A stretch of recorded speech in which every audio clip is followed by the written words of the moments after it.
सुप्रभात, Radhe Radhe, good morning, all of you. तो today's my topics introductions. यानी कि आज हम लोग पहला चैप्टर उन्होंने स्टार्ट करने जा रहे हैं, परिचय, ठीक है। और ये है जो हमारी पुस्तक है, फर्स्ट पार्ट है व्यष्टि अर्थशास्त्र। कौन सी बुक है सर? व्यष्टि अर्थशास्त्र, ठीक है। देखिएगा, मैंने आपको लास्ट क्लास के अंदर सिलेबस के बारे में बता दिया था कि आपकी इकोनॉमिक्स की कौन कौन सी बुकें हैं, कौन सी बुक में कौन कौन से चैप्टर है, उसके बारे में आपको बता दिया था। आज भाग first, part first, book number first है व्यष्टि अर्थशास्त्र, मैक्रो इकोनॉमिक्स कहते हैं, जो हम स्टार्ट करने जा रहे हैं आज, ठीक है। तो कोई बात नहीं, तो देखिएगा, पहले फर्स्ट चैप्टर स्टार्ट करने जा रहा हूँ। तो एक एक कॉन्सेप्ट को क्लियर समझना, क्योंकि आपने 11th क्लास के अंदर आपने दो प्रकार की पढ़ी थी। एक तो पढ़ी थी आपने सांख्यिकी और एक पढ़ी थी आपने भारतीय अर्थव्यवस्था, इंडियन इकोनॉमिक्स कहते हैं जिसे, ठीक है। अब यहाँ पर हम इकोनॉमिक्स के दो पार्ट है। यहाँ पर एक पार्ट तो आपके आएगा सर व्यष्टि, एक पार्ट तो कौन सा होगा सर? व्यष्टि। और एक जो होगा वो होगा आपके समष्टि अर्थशास्त्र, ठीक है। बिल्कुल सर। तो ध्यान रखना, आपको पता होगा कि अर्थशास्त्र का जो जनक है वो कौन है सर? चाणक्य। अर्थशास्त्र का जो जनक है, इकोनॉमिक्स का जो फादर्स है, वो नॉर्मली हम किसे कहते हैं सर? चाणक्य कहते हैं, ठीक है सर। उसके बाद में हम कहते हैं आपके अंदर जो तीन शब्द थे, त्रैवार्ता च आंध्रपिकी। तो इस वार्ता शब्द का जो अर्थ है वो किससे है? व्यापार एवं कृषि से है, व्यापार व कृषि। तो जहां पर आपके व्यापार व कृषि की बात होगी, वहां पर आपकी जो अर्थशास्त्र है, इकोनॉमिक्स है, वो स्वतः ही क्या करेगी? अध्ययन करेगी कि नहीं करेगी? सब बिल्कुल करेगी, क्योंकि अर्थशास्त्र के अंदर हम कौन सी क्रियाओं का अध्ययन करते हैं?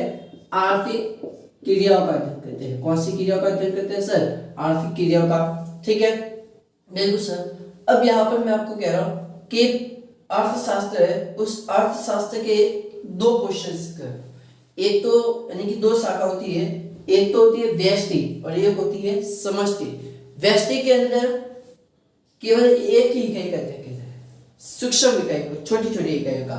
यानी कि ये कहो कि भाई कोई जंगल है और किसी जंगल के अंदर अगर किसी में पर्टिकुलर किसी विशेष पेड़ के बारे में कह रहा हो कि भाई आपको इसी पेड़ के बारे में अध्ययन करना है, तो वो कौन सी शाखा कहलाएगी सर? व्यष्टि अर्थशास्त्र, यानी कि इसे हम इंग्लिश में कहते हैं मैक्रो इकोनॉमिक्स, ठीक है। और अगर मैं आपको ये कहूँ कि पूरे जंगल का अध्ययन करना है, यानी कि पूरे देश का अध्ययन करना है, संपूर्ण इकाइयों का अध्ययन करना है, तो वो कौन सी कहलाएगी सर? आपके माइक्रो इकोनॉमिक्स, ठीक है। बिल्कुल सर। अब यहाँ पर देखना कि सन 1776 के समय 1776 में प्रोफेसर एडम स्मिथ को ध्यान रखना, हम लोग आधुनिक अर्थशास्त्र का जनक भी कहते थे। अगर आप एडम स्मिथ भी लिख लोगे तो कोई दिक्कत नहीं है। आधुनिक अर्थशास्त्र का जो जनक है वो कौन है सर? एडम स्मिथ, ठीक है। एडम स्मिथ, ठीक है, बिल्कुल सर। जिसमें प्रोफेसर एडम स्मिथ ने एक पुस्तक लिखी थी, और वो कौन सी पुस्तक थी सर? कि सर राष्ट्रों के धन स्वरूप एवं कारणों की खोज, राष्ट्रों के धन स्वरूप तथा कारणों की खोज, द वेल्थ ऑफ नेशन। इन्होंने जो सबसे इंपोर्टेंट बढ़ावा दिया था वो धन पर दिया था, ठीक है। इसकी मैं जब डेफिनेशन बताऊंगा तो उससे आपको अच्छे से समझाऊंगा। अभी फिलहाल आपको ये मानना है कि भाई 1776 में एडम स्मिथ एक बुक लिखी थी, कौन सी? द वेल्थ ऑफ नेशन, राष्ट्रों के धन स्वरूप एवं कारणों की खोज, और आधुनिक अर्थशास्त्र का जनक भी माना जाता है, ठीक है। उसके बाद में सन 1850 के अंदर प्रोफेसर मार्शल, इन्होंने एक पुस्तक लिखी थी अर्थशास्त्र के सिद्धांत, यानी कि द प्रिंसिपल्स ऑफ इकोनॉमिक्स, ठीक है। बिल्कुल सर। और नॉर्मली इन्होंने जो प्रकाशन दी थी वो किस पर दी थी? पब्लिक वेलफेयर पर दी थी, कल्याण पर आते थे, ठीक है। 1929 के अंदर जब भारत में वैश्विक मंदी आई तो उस समय प्रोफेसर जेएम किन्स आने लगे 1929 के बाद में 1929 के बाद में कौन आए थे? Professor JM Keynes.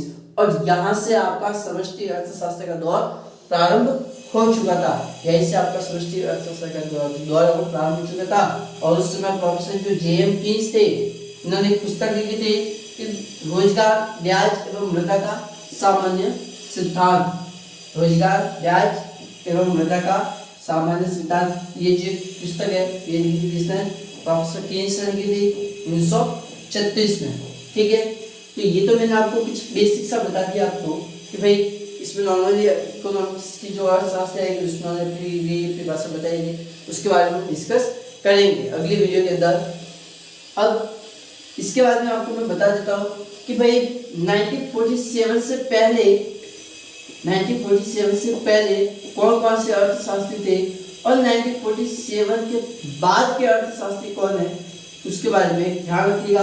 और उसके बाद में बता रहा कुछ इंपोर्टेंट शब्दावली है कि भाई वस्तुएं क्या होती है, सेवा क्या होती है, उद्यम क्या होती है, ठीक है, उत्पादन क्या होता है, उत्पादक क्या होता है, क्योंकि उसका संबंध अभी मुझे बताना होगा, क्योंकि अर्थशास्त्र की जब केंद्रीय समस्या है तो उस समय मुझे जोड़ना पड़ेगा।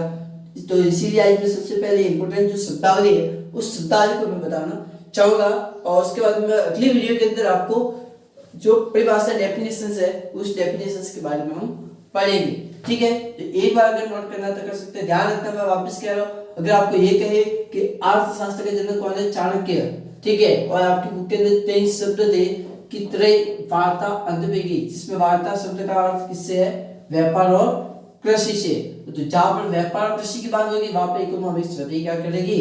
अध्ययन करेगी। ठीक है, बिल्कुल। इसके बाद मैं कह रहा हूँ कि अर्थशास्त्र थे उसमें दो शाखा थी, एक तो थी आपकी व्यष्टि, एक तो कौन सी थी? व्यष्टि।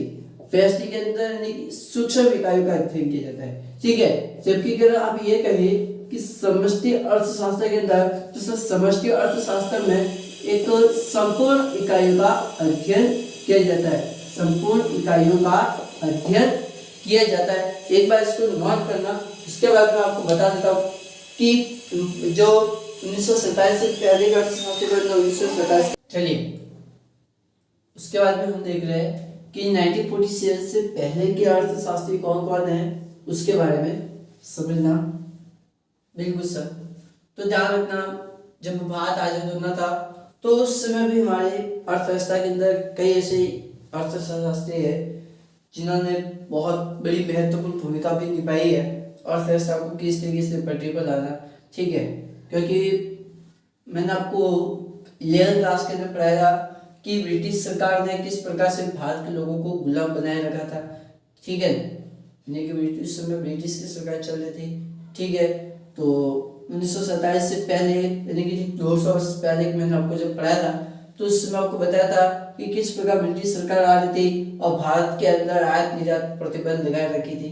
ठीक है, तो इससे अर्थव्यवस्था क्या थी? पूरी तरह से बिगड़ चुकी थी। अब उस अर्थव्यवस्था को पटरी पर लाने के लिए उस समय भी अर्थशास्त्री थे, ऐसे नहीं कि नहीं थे, लेकिन उस समय कौन कौन से अर्थशास्त्री थे उसके पहले डिटेल देखिएगा। तो उस समय जैसे कि थे स्वामी दयानंद सरस्वती है, दादा भाई नौरोजी है, महादेव गोविंद नानावड़ी है, गोपाल कृष्ण गोखले है। तो ये जो अर्थशास्त्री है, हालांकि इसके अलावा भी हो सकते हैं, ये तो मैंने कुछ बताया चार नाम कि भाई ये जो अर्थशास्त्री है ये कौन से आपके सर बिफोर है, यानी कि 1947 बिफोर 1947 के पहले के अर्थशास्त्री है। और बोर्ड एग्जाम में क्वेश्चंस भी किया जाता है कि स्वतंत्रता से पूर्व किन्हीं दो अर्थशास्त्री के नाम लिखिए, सीधा आपको कर सकता है क्वेश्चंस, तो इसमें से आपको कोई भी दो नाम लिखने हैं। उसके पश्चात है कि 1947 के पश्चात के अर्थशास्त्री, यानी कि यहाँ पर मैं बात कर रहा हूँ किसी आफ्टर 1947 तो उस समय भी यानी कि जब भारत आजाद हो चुका था तो उस समय कई अर्थशास्त्री थे जिन्होंने अपने अपने अलग अलग राय दे रखे थे।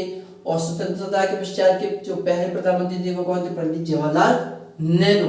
तो ये अर्थशास्त्री थे, उनको पता ही था कि भाई अर्थव्यवस्था को अगर सही तरीके से अगर सुधार लाना है तो उसके लिए मुझे क्या कदम उठाना चाहिए। तो उन्होंने आपको बताया 1951 में पंचशील योजना भी लागू की गई थी।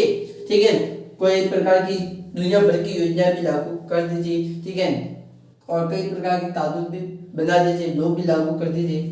तो इसमें जैसे कि महात्मा गांधी जी है, ठीक है, पंडित जवाहरलाल नेहरू, पंडित दीनदयाल उपाध्याय, और सबसे बेस्ट अर्थशास्त्री वो कौन, प्रोफेसर जेके मेहता, जो कई विदेशों के अंदर भी फेमस है और हमारे भारत के बहुत ही बढ़िया अर्थशास्त्री भी माना जाता है, ठीक है। तो मेरे हिसाब से जो बेस्ट अर्थशास्त्री वो प्रोफेसर जेके मेहता ही, ठीक है। तो इसमें भी एग्जामिनर प्रश्न आपको कर सकता है कि भाई 1947 के पश्चात के किन्हीं 2 या 3 अर्थशास्त्री के नाम लिखिए। तो इसमें से आपको नाम लिखने हैं, कम से कम आपको 3-3, 4-4 नाम तो याद रखने ही है, ठीक है। बिल्कुल सर। अब उसके बाद में आपको मैं बता देता हूँ कि हम जो इकोनॉमिक्स पढ़ने वाले हैं, इस इकोनॉमिक्स के अंदर टॉपिक्स को स्टार्ट करने से पहले जो परिभाषा है, उस परिभाषा को पढ़ाने से पहले कुछ कॉन्सेप्ट है, कुछ अवधारणा है, जिसके अंदर अर्थव्यवस्था के अंदर हम जो अर्थशास्त्र पढ़ेंगे, इकोनॉमिक्स पढ़ेंगे, उसके अंदर हम शब्दों का प्रयोग करेंगे कि भाई वस्तुएं क्या होती है, सेवाएं क्या होती है, उत्पादन क्या है, उत्पादक क्या है, उत्पाद क्या है, ठीक है। उन 5 शब्दों को पहले महत्वपूर्ण जो समझना है। उसके बाद में हम अगले वीडियो के अंदर देखेंगे कि भाई एडम स्मिथ ने क्या परिभाषा दी थी, मार्शल ने क्या दी थी, रॉबिन्स ने क्या परिभाषा दी थी, प्रोफेसर जेके मेहता ने क्या दी थी, ठीक है, चयन संबंधित परिभाषा क्या है। तो ये हम अगली वीडियो के अंदर देखेंगे। तो इसके बाद में मैं आप पढ़ाने जा रहा हूँ कि भाई अर्थव्यवस्था के अंदर मुख्य जो अवधारणा है जिसका हम प्रयोग करते रहेंगे पूरे इकोनॉमिक्स के अंदर, ठीक है। तो एक बार उसको भी देख लीजिएगा, 5 शब्द है, एक बार इसको नोट कर दीजिएगा। तो चलिए कुछ अवधारणा है, उस अवधारणा को समझना। इसमें मैं पहला लिख रहा हूं कि सर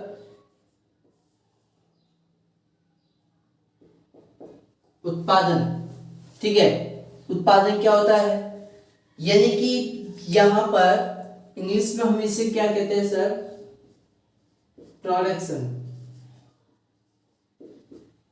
इंग्लिश में हम क्या कहते हैं सर, इसे प्रोडक्शन। प्रोडक्शन से हमारा क्या होता है, यानी कि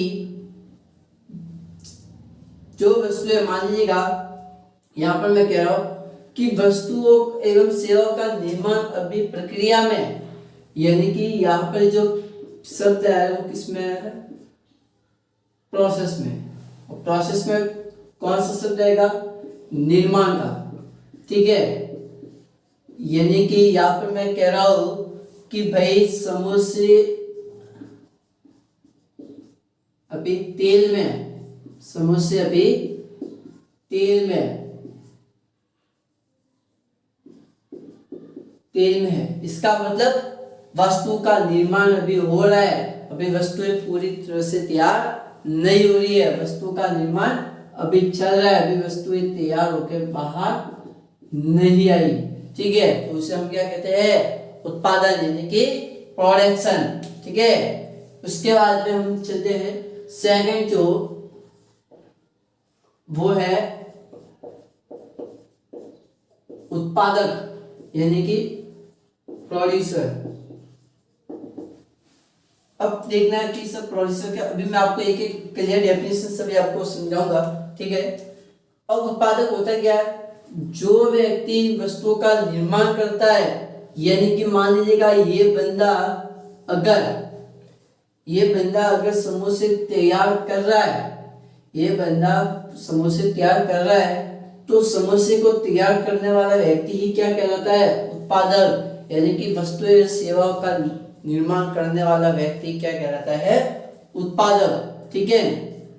बिल्कुल सर, यानी कि उत्पादन करने वाला व्यक्ति, उत्पादन करने वाला व्यक्ति, ठीक है। बिल्कुल सर। इसके बाद में थर्ड जो है वो आपको मैं दिखा रहा हूं कि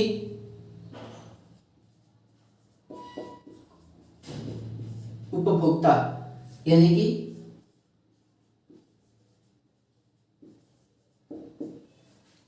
कंज्यूमर। कंज्यूमर्स क्या होता है, यहां पर मैंने समोसे खरीदे हैं, ठीक है, मैंने खरीदे हैं, तो मैं कौन हुआ, उपभोक्ता, यानी कि मैंने समोसे खरीदे हैं और खाओ, ठीक है। यानी कि भाई मैंने समोसे को खरीदा है और मैंने खाया है, यानी कि समोसे को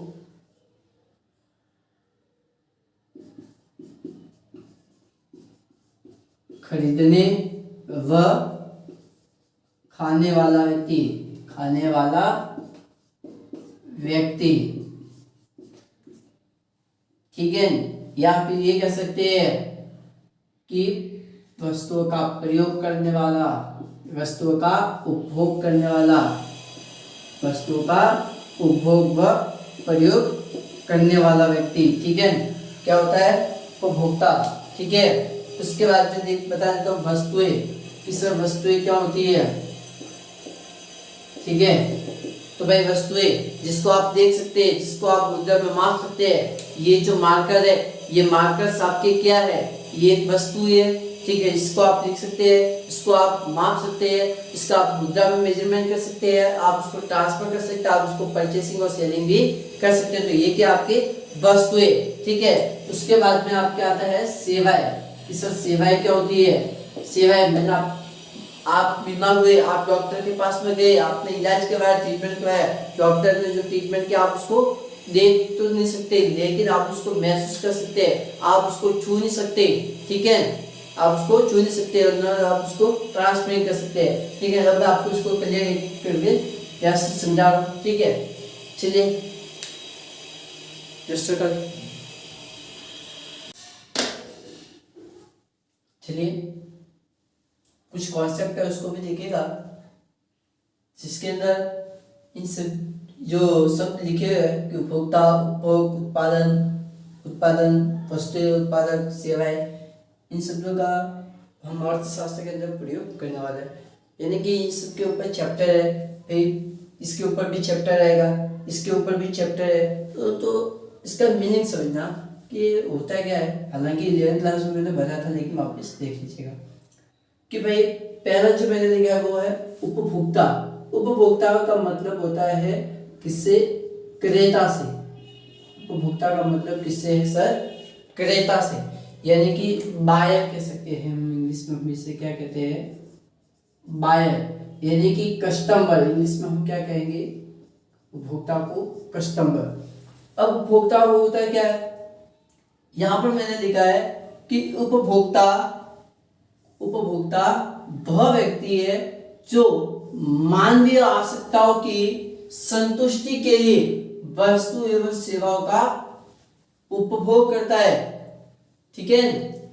भाई मानवीय आवश्यकताएं कौन सी होगी? कि भाई जो मनुष्य की आवश्यकता होती है, अगर मनुष्य की आवश्यकताओं को जो व्यक्ति पूरा करता है वही क्या होता है? उपभोक्ता। यानी कि उपभोक्ता कौन होता है? जो व्यक्ति वस्तुओं को क्या करता है? उसका उपभोग करता है। यानी कि मान लीजिएगा मैंने मार्केट से अगर कोई नई वस्तु लाई है, ठीक है, खाने पीने की अगर कोई वस्तु ला ली है और उस वस्तु का अगर मैं प्रयोग कर रहा हूँ तो मैं कौन हो गया? उपभोक्ता। मैं कौन हूँ? उपभोक्ता। यानी कि उपभोक्ता को इस तरीके से समझना कि वस्तुओं का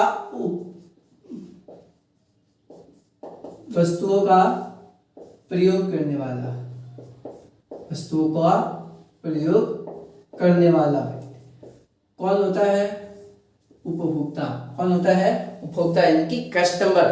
अगर मान लीजिएगा मैंने बाजार से समोसे लाए हैं, तो समोसा को जो खाएगा वो कौन है? उपभोक्ता। जिसने खरीदे वो कौन है? क्रेता, ठीक है। यानी कि मैंने अगर मान लीजिएगा ब्रेकफास्ट लाया बाजार से और मैंने खाया तो मैं कौन हुआ? उपभोक्ता, ठीक है। यानी कि जो व्यक्ति वस्तु का प्रयोग करता है, जो व्यक्ति वस्तु का उपयोग करता है, यानी कि उपभोग करता है, ठीक है। उपभोग का मतलब उपयोग करना, ठीक है।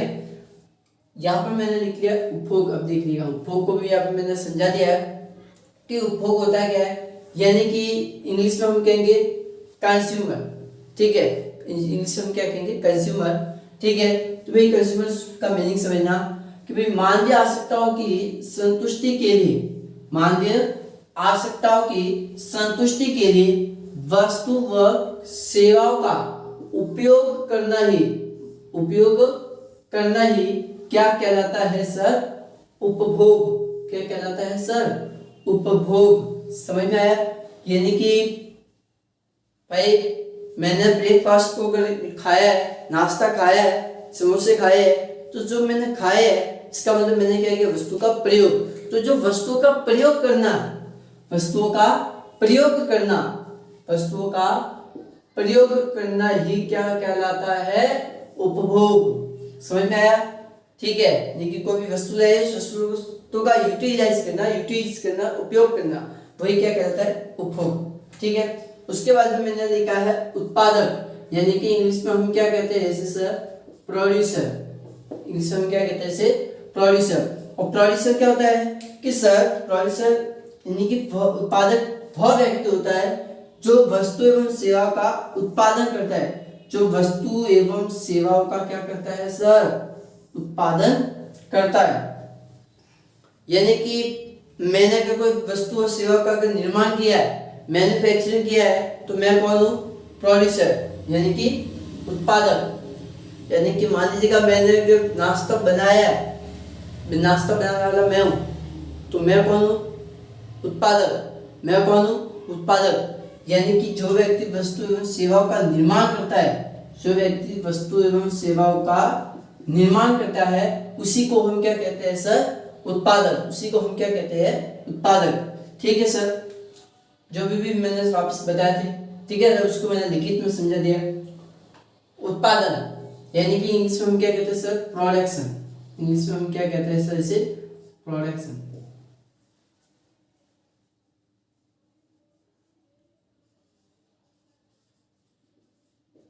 प्रोडक्शन क्या होता है, जो वस्तु एवं सेवाओं का निर्माण करती है। यानी कि वस्तु का निर्माण अभी चल रहा है, वस्तु अभी बन रही है, वस्तु अभी पूर्ण रूप से तैयार नहीं हुई है, वस्तु का अभी निर्माण हो रहा है। यानी कि यहाँ पे एक प्रक्रिया की बात चल रही है, इसकी प्रक्रिया की, यानी कि प्रोसेस में, अभी क्या है, एक प्रोसेस में। ठीक है, यानी कि वस्तु बन रही है, ये कह सकते हैं कि समोसे अभी तेल में, समोसे अभी किसमें है, तो समोसे अभी सर तेल में है, समोसे अभी किसमें है, तेल में। इसका मतलब क्या हुआ, वस्तु का निर्माण हो रहा है, वस्तु बन रही है। ठीक है, बिल्कुल सर। उसके बाद भी मैंने लिखा है वस्तुएं। भाई वस्तुएं से अभिप्राय है कि भौतिक व मूर्त पदार्थों से जिनका उपभोग लोगों की इच्छाओं व आवश्यकताओं को पूरा करने के लिए किया जाता है। बिल्कुल सर, यानी कि लोगों की जो इच्छा है, जो आवश्यकता है, उन आवश्यकताओं को पूरा करने के लिए हम किया जाता है, प्रयोग किया जाता है वस्तुओं का।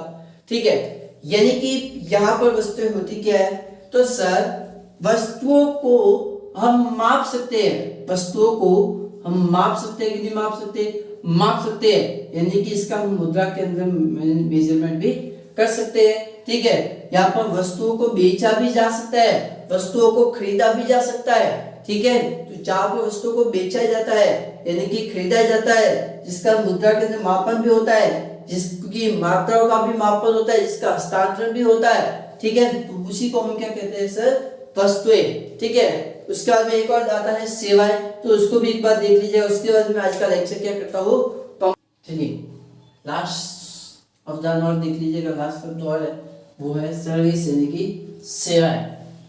सेवाओं का तात्पर्य है कि सर लोगों की सेवा से आशय है कि सर लोगों की इच्छाओं और आवश्यकताओं को संतुष्ट करने वाले कार्य से है। यानी कि सर लोगों की इच्छा और आवश्यकताओं से तात्पर्य है कि भाई मैं जो आपको पढ़ा रहा हूँ उससे आपको संतुष्टि हो रही है, इससे आपकी इच्छा पूरी हो रही है। तो यहाँ पर जो आपकी इच्छाएं पूरी हुई है, मैंने आपको पढ़ाया है, आप उसको देख नहीं सकते, आप उसे देख तो सकते नहीं है, लेकिन आप उसको महसूस कर सकते हैं। ठीक है, मैंने आपको पढ़ाया है, ये आपको अंदर से फील होगा। मैंने जो शब्द बोले आप उस शब्द को देख नहीं सकते, आप केवल अंदर से फील होगा, आपको अंदर से महसूस होगा। यानी कि यहाँ पर मैं कह रहा हूं कि सेवाओं का हस्तांतरण नहीं होता। पहली बात तो ये, इसका हस्तांतरण हम नहीं करते, जबकि वस्तुओं का तो हस्तांतरण करते हैं, ठीक है। सेवाओं का कोई क्रय विक्रय तो होता नहीं है, ठीक है, इसका कोई क्रय विक्रय नहीं होता, ठीक है। इसको न आप देख सकते हैं, इसको आप देख तो सकते नहीं है और न छू सकते, कुछ भी नहीं है। तो वस्तु भी अलग है और सेवा भी अलग होती है, ठीक है, बिल्कुल सर। तो ये तो थी आपकी सेवा है। तो आज का लेक्चर में आप यही कंप्लीट करता हूँ। नेक्स्ट अगले लेक्चर के अंदर जो अर्थशास्त्र की कुछ डेफिनेशंस है, डेफिनेशंस ऑफ इकोनॉमिक्स है, जैसे कि प्रोफेसर एडम स्मिथ है, तो जैसे कि प्रोफेसर एडम स्मिथ ने धन संबंधी परिभाषा दी। प्रोफेसर मार्शल है, तो प्रोफेसर मार्शल ने जन कल्याण पर दी। प्रोफेसर रॉबिन्स है, तो इन्होंने दुर्लभता पर आधारित परिभाषा दी।